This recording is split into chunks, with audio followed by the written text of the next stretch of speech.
the rifle range, where the components of rifle marksmanship training are put together to give you the confidence, will, knowledge, and skills required to fire a rifle effectively and accurately in combat.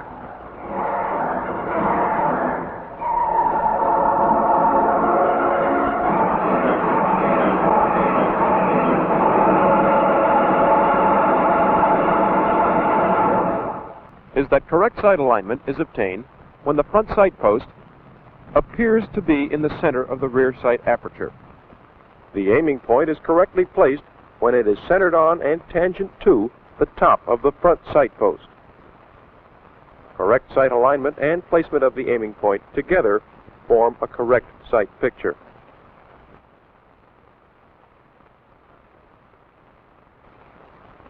Applying these techniques properly, then, the rifleman would successfully engage targets at various ranges.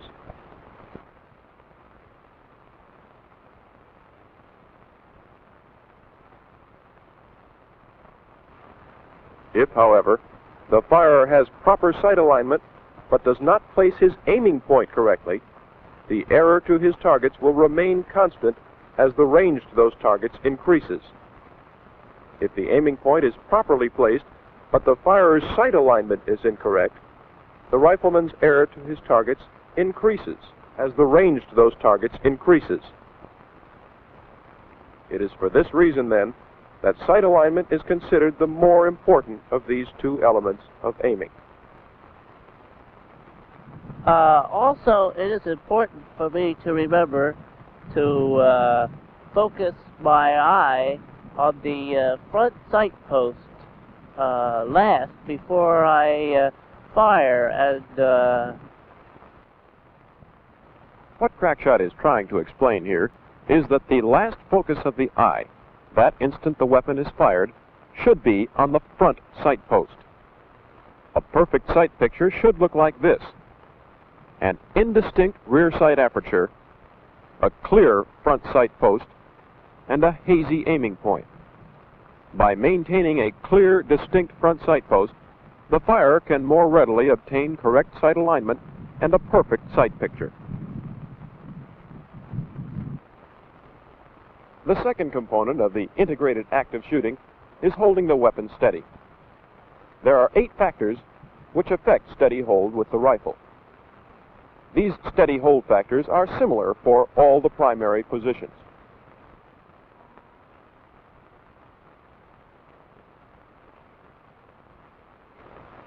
Standing, kneeling supported, kneeling unsupported, foxhole supported, and unsupported,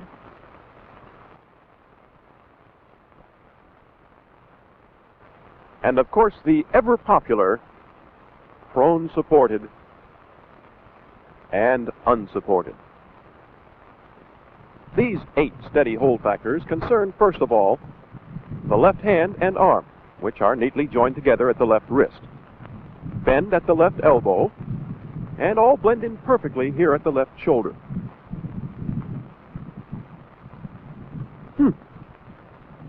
Well, anyway, here's how it should look. The rifle should rest in the V formed by the thumb and forefinger of the left hand and across the heel of the hand. The grip on the rifle should be relaxed, but at the same time exerting a slight rearward pressure. The left wrist should be kept straight and the left elbow as far under the rifle as the conformation of the body permits. The second important steady hold factor is the butt of the stock in the firer. The firer must place the butt of the stock firmly into the pocket formed in the right shoulder. The proper placement of the butt lessens the effect of recoil, helps steady the weapon, and prevents the butt of the stock from riding up on the shoulder when the weapon is fired. Third of the 8 steady hold factors is the grip of the right hand. The pistol grip rests in the V formed by the thumb and forefinger of the right hand. The forefinger is placed on the trigger so that a slight amount of daylight can be seen between the side of the receiver and the forefinger. The remaining fingers are wrapped tightly around the pistol grip. Apply a slight rearward pressure with the right hand to keep the butt of the stock in the pocket of the shoulder. Keep the pressure firm enough to provide for minimum recoil effect. Which brings us to the often used, little talked of, right elbow. The right elbow provides balance to the firer's position. The correct position helps to form the shoulder pocket for the butt of the stock, but the exact location of the right elbow will vary in each firing position. The fifth important steady hold factor is the firer's stock weld. The firm contact between the firer's cheek and the stock is called the stock weld. The stock weld has two important functions. First, by placing his cheek against the same spot on the stock each time a round is fired, the firer keeps his eye in the same relationship with the rear sight, therefore assuring a consistent sight picture. Secondly, by placing the cheek firmly against the stock, the weapon and the firer's head recoil together, reducing the amount of time required to recover and aim between shots. The firer should try to control any body movement that will affect the weapon, and for this reason should learn to hold his breath for a few seconds while aiming and firing. The sixth steady hold factor, then, would be to take a normal breath, release part of it, and hold the remainder. Holding your breath for a period of more than 10 seconds, however, could cause muscular tension and trembling, and for longer periods, severe headaches, brain damage, and eventually permanent death. Relaxation is the seventh steady hold factor. The firer must learn to relax as much as possible in any firing position. If the firer finds that he cannot relax in a certain firing position, he should adjust that position to eliminate the cause of strain. Certain firing positions, the eighth and most important of the steady hold factors is trigger control, and without its proper application, the other marksmanship skills are practically useless. Trigger control is the independent action of the forefinger on the trigger, pressing the trigger straight to the rear with a uniformly increasing pressure until the weapon fires. The forefinger should be placed on the trigger at a point between the tip of the finger and the second joint. The finger should not touch the side of the receiver. This would interfere with the application of steady pressure to the rear.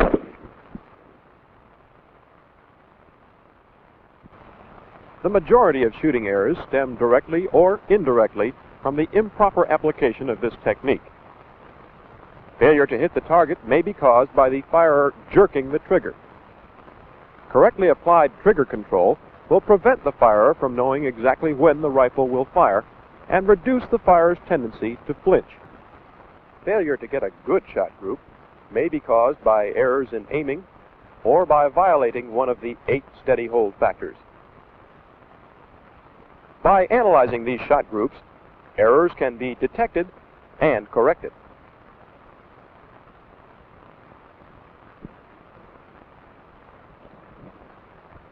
Follow-through is used in every sport.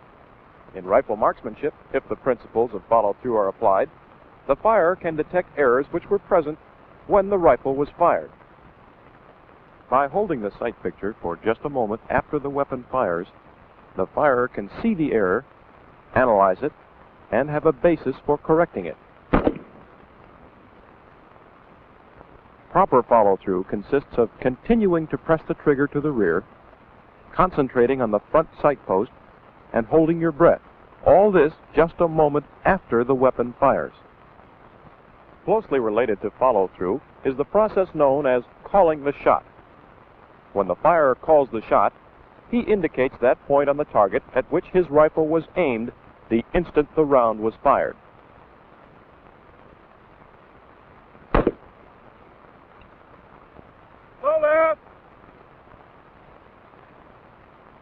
By calling the shot, Each firer can establish a hit-aim relationship, enabling him to correct many errors in applying the integrated act of shooting.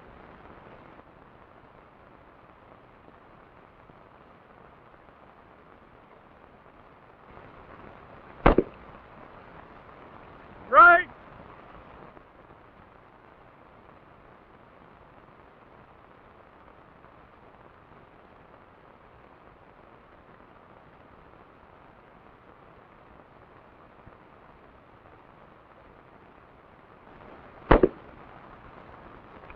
Hit!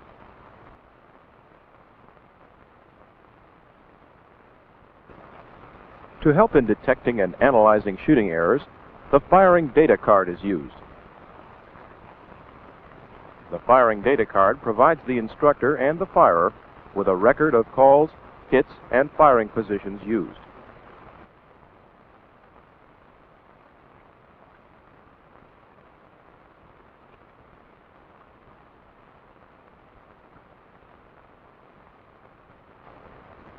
If used properly, the firer and assistant instructor can analyze the firer's progress. After the 3-round shot group is fired, the firer goes downrange to check his target.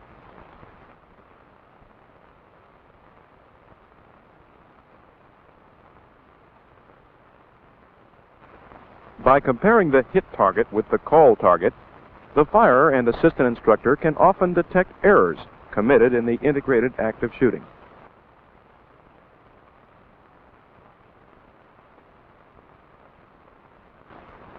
Next, the firer conducts a progress check. Each firer fires 3 3-round shot groups from each of the primary firing positions. Using a shot group template, the assistant instructor checks each of the 3 rounds fired from each position. For the supported positions, the 3 rounds must lie within the smaller circle on the template. For the other less stable positions, the larger template circle is used.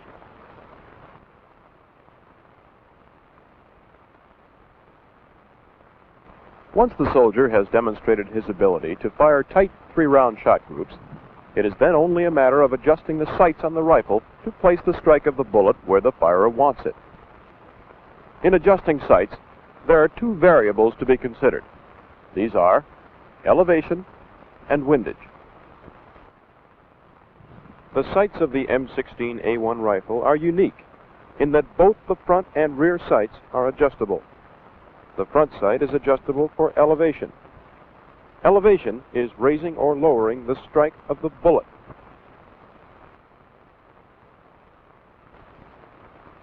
To raise the elevation, rotate the front sight post with a cartridge or other sharp object in the direction of the arrow.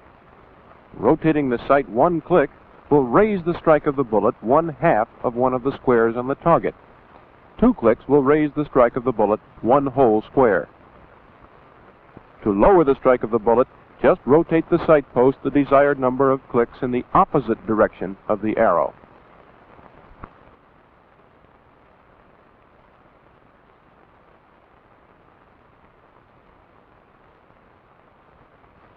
The rear sight is adjustable for windage.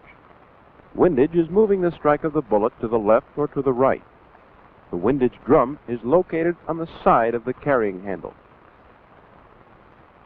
To move the strike of the bullet to the right on the target, rotate the windage drum the desired number of clicks in the direction of the arrow, remembering still that 1 click is equal to 1/2 square on the target. To move the strike of the bullet to the left on the target, rotate the windage drum the desired number of clicks in the opposite direction of the arrow. We'll be adjusting our sights now to a point where we are not aiming. This may cause you to wonder.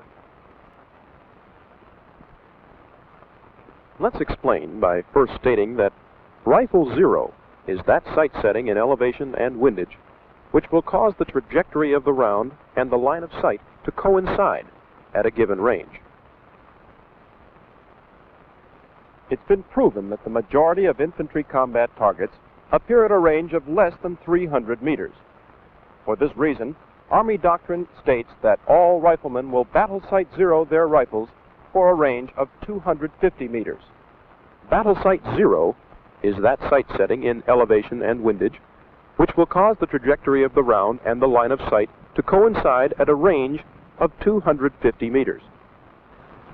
The firer's line of sight travels in a straight line. The round, leaving the muzzle, will rise until it reaches its maximum ordinate, then descend as it loses velocity. The point where the trajectory of the round and the line of sight intersect will be the zero of the weapon. As we can see, they intersect at a distance of 250 meters. One way to assure a good zero on your weapon would be to place the target at a distance 250 meters downrange. This could become a bit tiring, though, since the firer has to do quite a bit of traveling between his position and the target, making the necessary changes on his weapon and checking his target.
Army tests have proven, however, that when the trajectory of the M16 rifle and the line of sight intersect at a range of 250 meters, the trajectory of the round will be 2.4 centimeters below the line of sight at a range of 25 meters. For this reason, a black X is placed on the 25-meter target exactly 2.4 centimeters below the point of aim. The soldier aligns his sight on the point of aim, the bottom of the cutaway portion, but adjusts his sights until the strike of the round is on the black X below the point of aim. The line of sight and the trajectory of the round will then intersect at a range of 250 meters.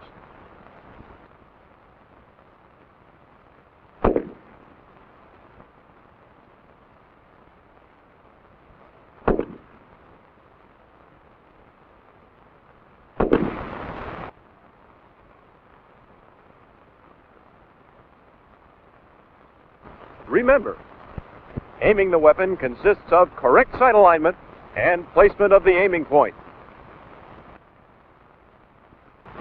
There are 8 steady hold factors which must be adhered to.